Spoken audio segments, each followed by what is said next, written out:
Men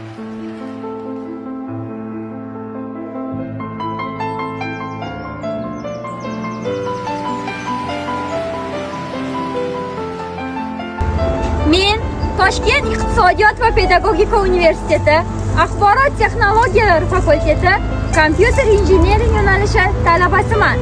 Bugun sizlarga o'zim o'qigan kitob haqida qisqacha so'zlamoqchiman. Kitob nomi Navoiy, muallif Oybek.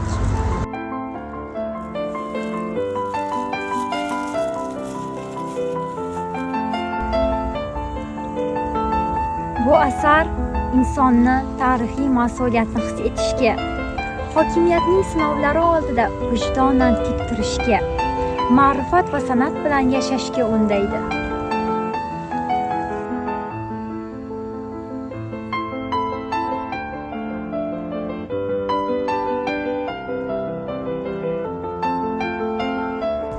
Buyuk g'azal yozish qilich o'ynatishdan-da og'irroq ekanligini anglash, muhim tomoni esa sulton taxtiga emas, inson qalbining taxtiga intilishdir.